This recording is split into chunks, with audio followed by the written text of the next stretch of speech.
나의 삶 나의 노래만 없는 게 아니라 찬양도 없는 걸로. 네.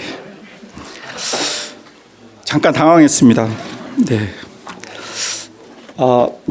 사실은 우리 이종민 위원장 동지께서 저한테 전화를 하셔서는 좀 짧은 말씀을 해줄 수 없냐고. 제가 아주 긴 걸로 유명하지 않습니까? 오늘 공동의회가 있답니다. 그래서 짧게 해달라고. 근데 식사를 또 다 하기로 했다고 그렇게 전화를 했습니다. 그래서 부랴부랴 다른 본문과 말씀으로 준비를 했더니, 다 준비를 해놨더니 다시 전화를 해서 길게 하셔도 된다고. 네, 그래도 어떻게든 짧은 쪽으로 해보려고 합니다. 그래서 또 본문을 바꿀 수 없어서 그냥 그걸 가지고 왔습니다. 오늘은 좀 다른 목사님들의 그 좋은 말씀, 기름진 말씀 들으시다가 오늘은 꺼끌꺼끌한 보리밥 같은 말씀을 좀 가끔은 들으셔야 괜찮을 것도 같아서 제가 한번 해봤습니다. 제가 오늘 이야기할 것은 성경 말씀이 많이 나옵니다. 네. 항상 제가 삼국지 얘기만 한다고 그런 얘기가 있어서, 네, 저는 성경도 읽는다, 그런 걸 보여드리고 싶었습니다. 몇 해 전에 제 지인의 100세 되신 할머니가 돌아가셨습니다. 100세 시대라고 하니까 우리 곁에 100세 되신 분들이 굉장히 많은 것 같지만 실제로는 그렇게 많지 않습니다. 이분은 몇 년 전인데 이미 100세가 넘으셨었고, 제가 아주 친한 분이었는데 할머니 얘기를 계속 하셨습니다. 워낙 오래 사신 분이라고 말씀을 하셔서 그분께 들었던 이야기를 여러분과 나누면서 시작을 하려고 합니다. 그 할머니는 100세를 사시면서 파란만장한 삶을 살았습니다. 이분은 구한 말에 태어나셨습니다. 왕이 계시던 그 시절에 태어나셔서 조선조 시대의 마지막을 겪고 일제시대의 유년기를 보내고 13살에 결혼해서, 놀랍죠? 13살에 결혼해서 일본으로 건너가십니다. 좀 있는 집안이라 일본으로 건너가셔서 아들과 딸을 낳고, 그 지인의 아버지인 아들이 전문학교를 졸업하는 그 해에 해방의 기쁨을 맞이하면서 고국으로 돌아옵니다. 고국으로 돌아왔지만 해방된 것도 잠깐 6.25 전쟁을 겪었고, 그 와중에 사위가 전사하는 그런 아픔을 겪었습니다. 그리고 4.19와 5.16, 그리고 우리가 알고 있는 그 모든 군사정권의 그런 격변의 시대를 살아왔습니다. 가정적으로는 손자들까지 시집장가 다 가고, 그 와중에 외증손자, 제 지인의 아들이 장가 가서 고손자까지 봤습니다. 고손자는 어떻게 되는 겁니까? 아들, 손자, 증손자, 고손자. 와, 이렇게. 그래서 그 슬하에 100명의 가족을, 100여 명의 가족을 만드시고 떠나셨습니다. 화목할 것 같지만 그 와중에도 딸과 사위, 그리고 손자와 손자 사위까지 먼저 보내는 그런 일을 오래 사시다 보니까 겪었습니다. 그런 고통도, 많은 즐거움도 있었지만 그런 고통도 겪었습니다. 이 할머니는 돌아가시기 한 1년 반 정도를 치매로 고생하셨는데, 치매가 오기 전, 그러니까 그나마 정신이 멀쩡할 때 제 지인이, 이분도 65세가 좀 넘으신 분인데, 그분이 할머니께 물어봤다고 합니다. 할머니는 참 오래 사신다고 제 친구들이 그럽니다. 제 친구들이 너의 할머니는 도대체 언제적 할머니냐? 조선시대 할머니냐? 네, 조선시대 맞습니다. 그렇게 한다고 약간 놀리면서 말씀을 드렸더니 이 할머니가 진심으로 섭섭해 하시면서 이렇게 말씀하셨답니다. 얘야, 100년이 뭐가 오래냐? 내가 살아보니까 금방이더라. 이렇게, 네, 말씀하셨다고 합니다. 할머니는 진짜 100년이 금방이라고 했습니다. 그리고 진심이었습니다. 저도 그 100년의 한 절반쯤 살았는데요. 예. 50년이 금방입니다. 엊그제 유년부에 다니던 기억이 나는데 벌써 이렇게 말도 안 되게 이 앞에 서 있습니다. 너무 심각하신 것 같아서 농담을 하나 하면 제가 이 준비를 하려고 어저께 면바지와 까똑이 울렸습니다. 면바지와 반팔 티셔츠를 입고 사무실에 나갔는데 그 토요일 오전에는 근무를 합니다. 그래서 지나가다가 직원이 저를 보더니 깜짝 놀라면서 왜 이렇게 목사님 영해 보이시냐고.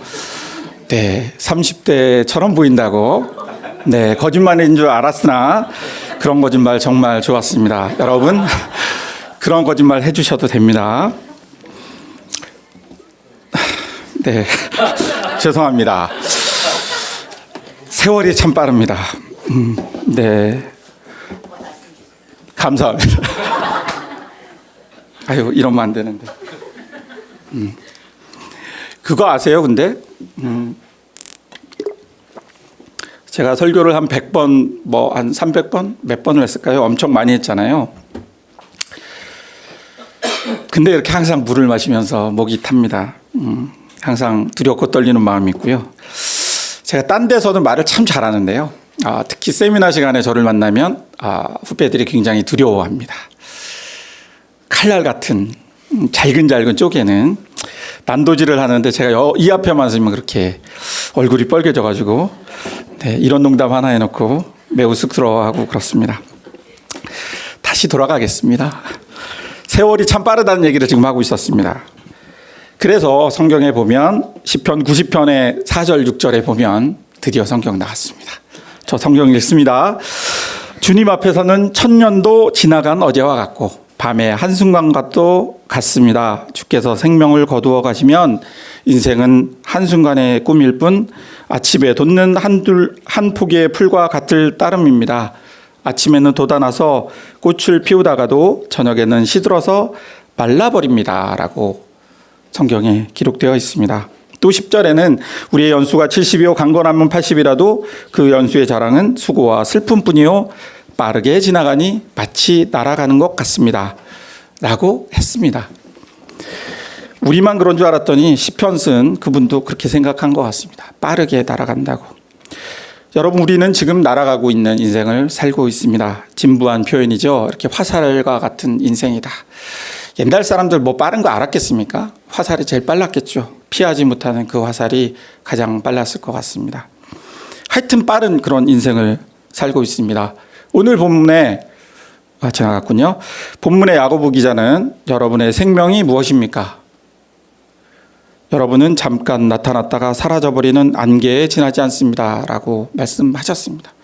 여러분, 우리가 되게 귀중한 이 인생이 하루하루 사느라 힘들어 죽겠는 이 인생이 그냥 안개 같은 거라고 야고보 기자는 말을 합니다. 저는 아침마다 삼청동 길을 차를 몰고 이렇게 출근을 하는데 가끔 그 경치가 괜찮습니다. 안개가 끼면 더더욱 괜찮습니다. 그 길이 바로 우병우 아들이 그 코너링을 잘했다는 그 길인데 제가 거기를 매일 다니기 때문에 저는 얼마나 코너링을 잘 하겠습니까? 코너링을 잘 해가며 그 길을 가다 보면 안개가 가득 끼어 있는 날이 있습니다. 정말 멋있긴 한데 약간 두렵고 떨리기도 하고 어디선가 알 수 없는 짐승이라도 하나 튀어나와서 내 차에 부딪힐 것 같은 그런 느낌이 들기도 합니다. 영원히 거칠 것 같지 않는 그 안개가 조금 있으면 해가 뜨자마자 슬슬슬슬 사라지더니 어느 순간 하나도 없습니다. 그래서 조금 더 있었으면 좋겠는데 이런 생각을 하면서 내가 조금만 더 빨리 나올 걸. 이 멋진 광경을 더 멋있게 보면서 출근할 수 있었을 텐데 그런 생각을 하면서 출근을 하기도 합니다. 거치지 않을 것 같은 그 빽빽한 안개도 사라져 버립니다. 그 안개 같은 인생이라고 야고보 기자는 우리에게 이야기합니다. 창세기 47장 9절에 보면 저는 창세기도 읽습니다.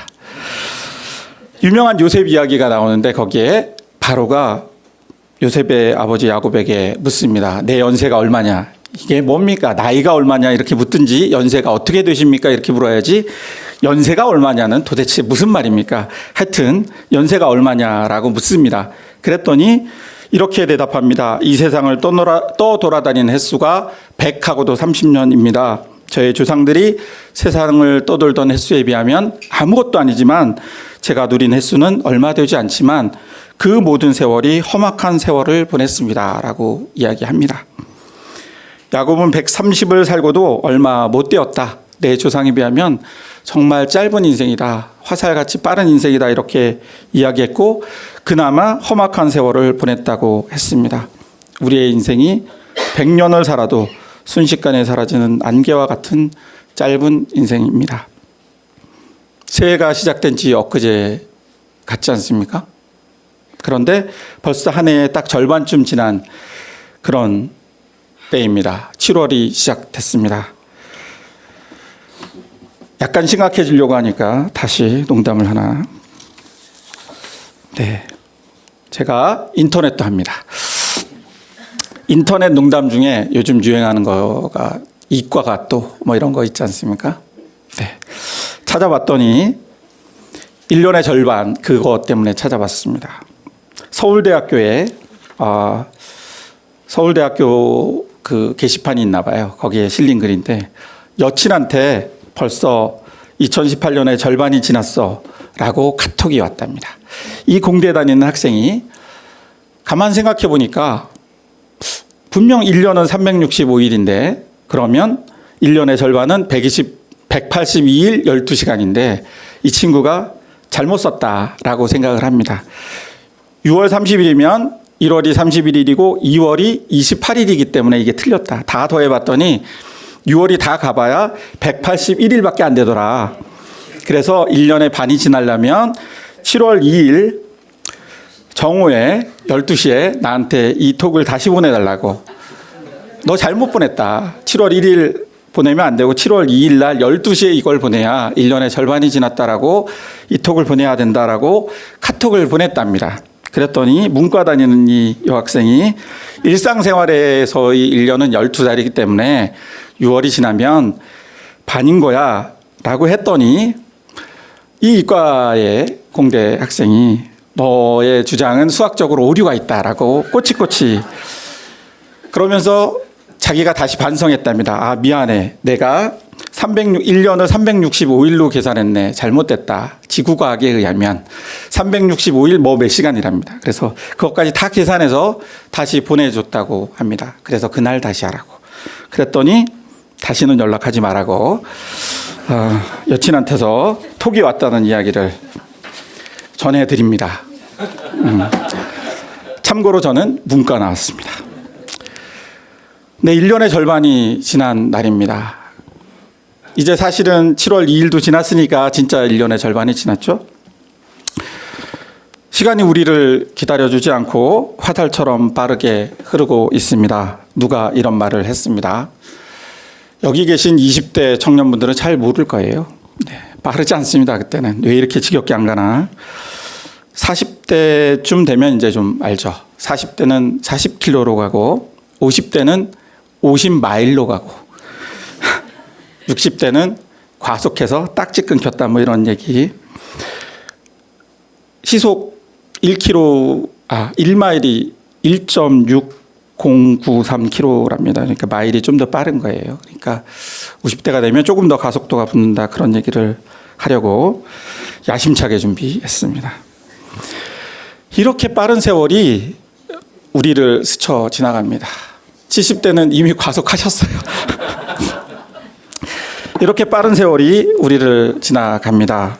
이런 빠른 세월을 살면서 우리가 어떻게 살아야 할까 그런 이야기를 하려고 제가 지금까지 장황하게 이 얘기를 꺼냈습니다. 후회 없이 살아야 하지 않을까 이런 이야기를 하려고 제가 이 이야기를 꺼냈습니다. 여기서부터가 이제 제 전공 분야입니다. 저는 병원에서 수도 없이 많은 분들이 암에 걸리고 힘든 병에 걸린 분들과 만나게 됩니다. 의학적으로도 압니다. 이분은 얼마 살지 못하는 분이라는 것을 압니다. 심장혈관병원에 제가 요즘은 있는데 그곳에 오시는 대부분의 환자들이 거의 가망성이 없는 분들도 많이 옵니다. 마지막 병원이기 때문에 그렇죠. 60세에 간암 치료를 받고 계시던 어떤 장로님의 이야기, 옛날 얘기입니다. 그분은 이런 고백을 했습니다. 되게 긴데 제가 적어 놓았던 것을 그대로 읽어 보겠습니다. 열심히 살았습니다. 뒤도 돌아볼 시간도 없이 부지런히 살았습니다. 공부하느라 젊은 시절을 보내고 결혼해서 아이 낳고 키우느라 정신이 없었습니다. 남들에게 뒤떨어지지 않으려고 치열하게 살았습니다. 그러다 보니 어느덧 백발이 되고 직장에서도 물러나게 되었습니다. 올해 은퇴를 드디어 했습니다. 이제 좀 쉬어가면서 살아야 되겠다고 생각했는데 몸이 좀 이상해서 검사를 받아봤더니 뜻밖의 간암이라고 합니다. 먼저 쪽 병원에서는 내 생명이 6개월 남았다고 하는데 기가 막힙니다. 남은 6개월을 어떻게 살아야 하나요? 장로님이니까 당회에 들어가셨답니다. 당회에 들어갔더니 내년 계획을 세우고 있는데 내년에 저 계획이 나와 무슨 상관이 있나 그런 생각이 들었습니다. 텔레비를 보면 정치인들이 몇백억씩 해먹었다고 무슨 비리를 했다고 야단인데 옛날 같으면 TV를 보면서 죽일 놈 살릴 놈 열을 올렸을 것인데 죽음을 눈앞에 두고 보니까 그렇게 열을 올릴 일도 아니라는 생각이 듭니다. 주식이 올라도 그렇고 내려도 그게 큰 문제가 아니라는 생각이 듭니다.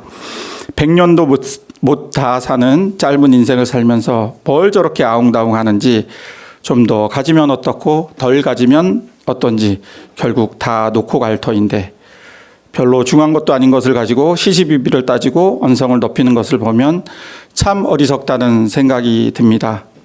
내게 남은 시간이 얼마가 될지 모르지만 용서받을 것 있으면 용서받고 용서해야 할 것 있으면 용서하고 그래서 떠날 때 한 점 부끄러움 없이 깨끗한 마음으로 떠나고 싶습니다. 라고 마지막 유언 같은 이야기를 목사라고 저희한테 이런 이야기를 합니다. 30대에 췌장암이 걸린 어느 젊었을 때는 굉장히 예뻤을 것 같은 어느 집사님이 또 이런 고백을 합니다. 제가 췌장암이라고 합니다. 췌장암이 얼마나 지독하고 잘 낫기 힘든지는 여러분 인터넷만 보시면 압니다. 처음에 암이라는 말을 들었을 때 시어머님이 스트레스를 많이 주어서 암이 걸린 것 같아 분해서 잠을 이룰 수가 없었습니다. 그런데 따지고 보니까 내 잘못도 많았습니다. 분노하는 마음이 독이 되었던 것 같습니다. 이제 다 용서하렵니다. 그래야 천국 갈 것 아니에요? 이렇게 이야기했습니다. 제가 할 말을 자기가 알아서 다 이야기했습니다.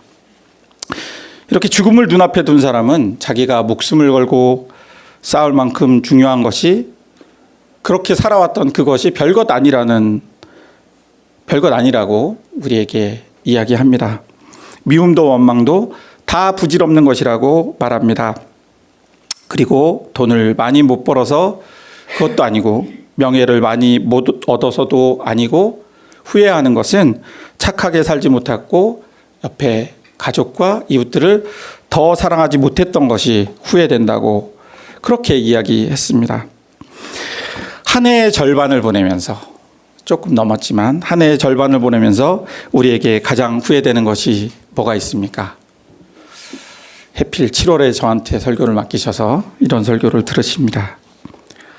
집을 사지 못해서 후회가 되십니까? 아니면 승진 그때 할 수 있었는데 그 3월에 승진할 수 있었는데 그걸 못해서 후회가 되십니까? 아니면 돈을 많이 못 벌어서 후회되십니까? 아니면 그때 그 비트코인을 내가 샀어야 됐는데 그게 후회가 되십니까? 10년 전에 비트코인 되게 쌌잖아요.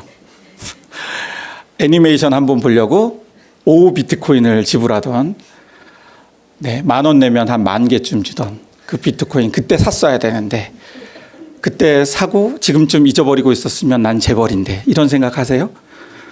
그게 제일 후회되십니까? 언젠가 우리 역시 죽음을 눈앞에 두게 되는 그런 날이 오게 될 겁니다.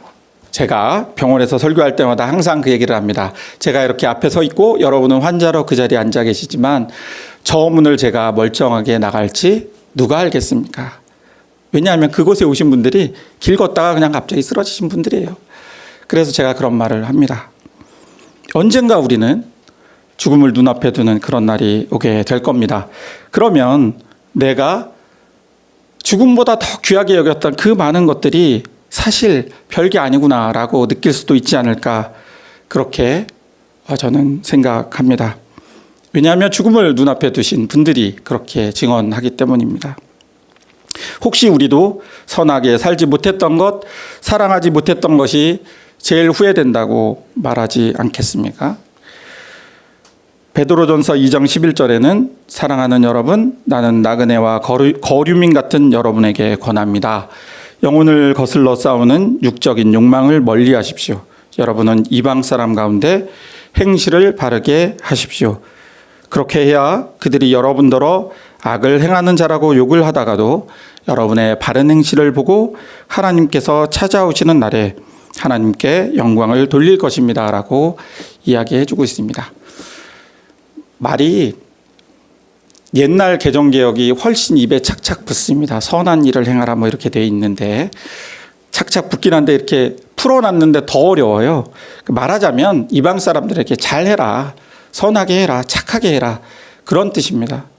그래야 하나님께서 오시는 그날에 너희들의 그 선한 행위 때문에 이방 사람들도 다 하나님께 영광을 돌릴 것이다, 이런 뜻입니다.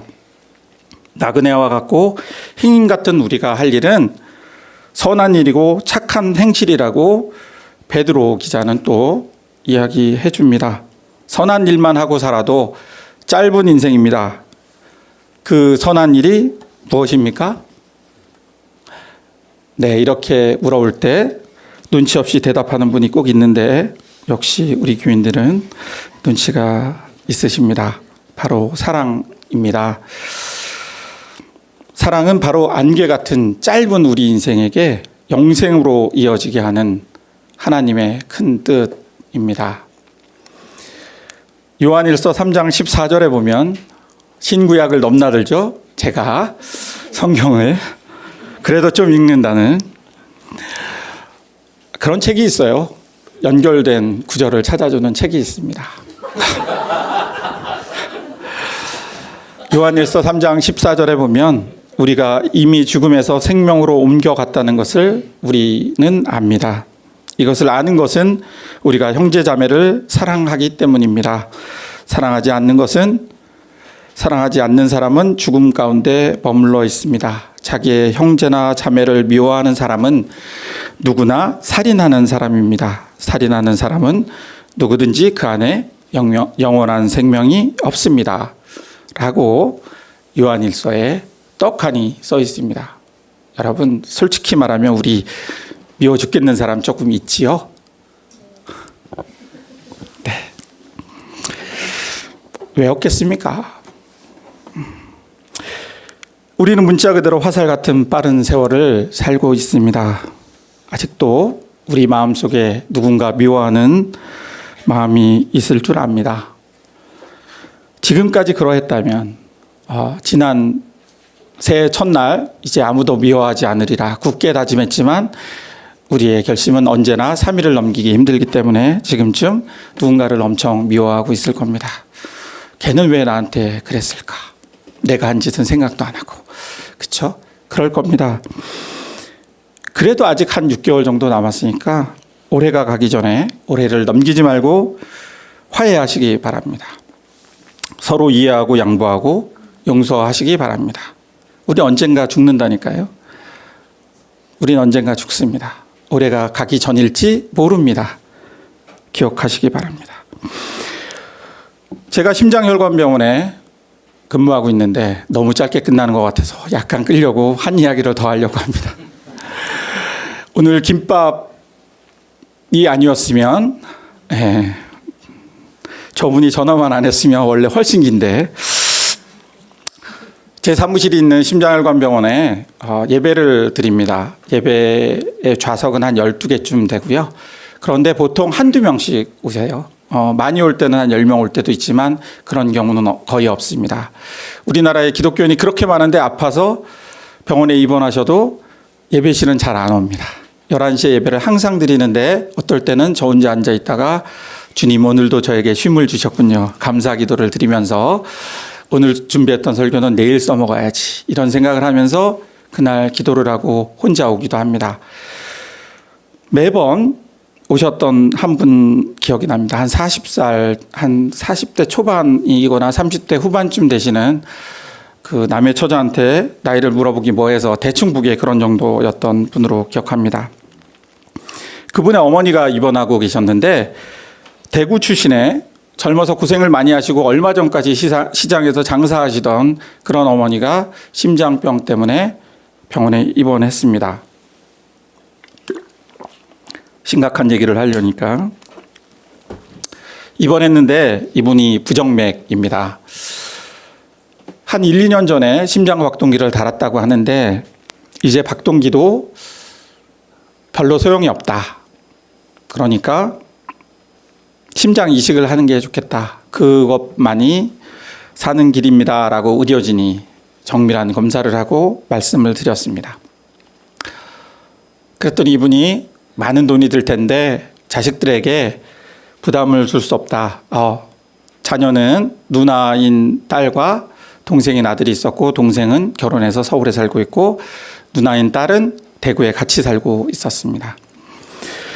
고생을 많이 하신 이분이 그 몇천만 원 든다는 수술비 때문에 이걸 안 하고 싶다. 박동기를 업그레이드해서 다시 달아달라고 이야기합니다. 의료진은 박동기 업그레이드해서 달아드려도 기껏해야 3년 정도 사실 수 있을 겁니다. 그때는 가능성이 없습니다. 라고 얘기했지만 이분은 계속해서 고집을 부렸습니다. 그냥 그거 해주세요. 3년만 살면 됩니다. 라고 얘기했습니다. 이 따님이 항상 예배실에 와서 기도를 하고 같이 예배를 드리고 가면 꼭 이런 이야기를 저한테 해주셨습니다. 마지막으로 중간에 심장마비가 잠깐 와서 중환자실에 입원했다가 다시 올라왔다고 해서 의사 선생님 뭐라고 하더냐고 했더니 이제 정말 급해졌으니 정말 이식을 하시는 게 좋겠다고 했다고 합니다. 그 고집이 어디 안 가더라고요. 그래서 그 집사님은 절대 안 할 거라고. 그래서 제가 그러더라고. 의사들은 혹시 못 믿으시겠으면 여기서 오래 근무한 어떤 목사가 그렇게 이야기하더라고 전달해 달라고 했습니다. 그 다음날 다시 와서 어떤 목사가 그러더냐고 데리고 오라고 그랬다고 했습니다. 그래서 제가 그 허세를 알기 때문에 제가 직접 가면 대체로 이렇게 기가 죽어서 그렇게 하겠다고 보통 그러시거든요. 그래서 그날 예배가 끝나고 11시 한 40분쯤 끝납니다. 점심시간을 이용해서 40분에서 12시 사이에 그분을 찾아 뵈러 갔습니다. 가서 권했습니다. 의사 선생님들은 의학적인 얘기를 하지만 저는 목사 아닙니까? 저 목사인 저도 권하고 싶습니다. 그게 자녀들을 더 위하는 길이실 겁니다. 3년 후에 그때는 정말 길이 없습니다. 라고 간곡히 권했으나 그분은 거절했습니다. 제 얼굴을 보고도 거절하는 사람 쉽지 않은데 거절했습니다. 그리고 저에게 기도를 해달라고 해서 간절하게 기도하고 왔습니다. 이게 되게 이상한 일인데 그날 저녁 한 8시쯤 다시 심장마비가 와서 중환자실로 들어가셨고 그때가 한 수요일쯤 됐을 텐데 금요일쯤 돌아가셨습니다. 그래서 이분의 장례를 치르고 그 따님이 제가 어머니께 권하느라고 찾아왔던 것을 기억하는 그렇게 노력해 줬다고 되게 감사하던 이 따님이 장례를 치르고 집으로 가면서 저에게 전화를 했습니다. 전화를 해서는 목사님 말대로 3년은 사실 줄 알았는데 그렇게는 안 된 것 같다고 그러면서 펑펑 울면서 저에게 전화했습니다. 그래도 자기는 엄마가 고집을 부려도 3년은 더 있을 거라고 생각했는데 그렇지 못했다고. 그러면서 하는 말이 자기가 가장 후회되는 것 중에 하나가 엄마랑 같이 살면서 40년 정도 같이 살았을 거 아닙니까? 이분은 결혼도 안 했더라고요. 집에 같이 살면서 엄마랑 그렇게 따뜻한 대화는 많이 못 해본 것 같다. 엄마가 이렇게 고집이 세고 고생 많이 하신 분이라 자기한테 맨날 혼내기만 했지 특별하게 따뜻한 대화를 해본 적은 없는 것 같다. 그런 얘기를 하면서 왜 내가 엄마에게 더 잘해주지 못했을까 이런 얘기를 하면서 그래서 자기의 말을 엄마가 듣지 않았는 거 아닌가 그런 얘기를 하면서 전화를 끊었습니다. 저도 저희 아버지가 돌아가시고 나서 저희 아버지랑 나눴던 대화를 생각해 보니까 대체로 이런 거였습니다. 아버지는 3층에 사셨고 저는 2층에 살았는데 아버지 다녀왔습니다. 이렇게 인사를 하면 상지가 딱 표현이 이렇습니다. 상진이냐? 제 이름이 김상진 아닙니까? 네, 잘 갔다 왔습니다. 그러면 그 다음 말은 아는 애들은 어떻냐 그런 거죠. 예, 집에 잘 놀고 있던데요. 그러면 그리고 한참 아무 말 없으시다가 그래 내려가 봐라. 그게 답니다. 맨날 그 정도 대화를 했던 기억이 납니다. 우리 아버지에게 제가 좀 오글거리긴 하지만 뭐 사랑합니다. 지금 말하는데도 오글거리네요. 그런 말 한 번 해본 적이 없는 것 같습니다. 이 따님도 그런 말을 해본 적 없다는, 이 사람 대구 사람이니까 아마 그랬을 것 같습니다. 더 많이 그 사랑하는 어머니를 더 많이 사랑하지 않은 것이 후회된다고 그렇게 얘기했습니다. 내 옆에 있는 가족과 이웃, 우리 옆에 있는 교우들에게 사랑한다고 더 잘해주지 못하고 했던 것이 가장 후회된다는 이야기를 합니다. 우리가 잘 아는 이야기 메멘토 모리 카르페 디엠 잘 알지 않습니까? 개선장군 옆에, 로마의 개선장군 옆에 그가 가장 가까운 노예가 뒤에 가면서 계속 귀에다 대고 이야기해 준다는 거 아닙니까? 당신이 지금 승리를 이끌고 이렇게 영웅이 되어 나타나지만 당신도 언젠가 죽습니다. 언젠가 죽습니다. 자꾸 얘기해 주는 거죠. 그러니 오늘 하루에 충실하십시오. 그게 바로 메멘토 모리 카르페 디엠입니다. 내 옆에 있는 다른 사람들, 우리가 다시 이 자리에서 이런 자세로 이런 모습으로 다시 만날 수 없을지도 모르는 내 옆에 있는 다른 사람들을 더 사랑하며 사는 우리의 인생이 되시기를 우리 하나님의 이름으로 축원합니다.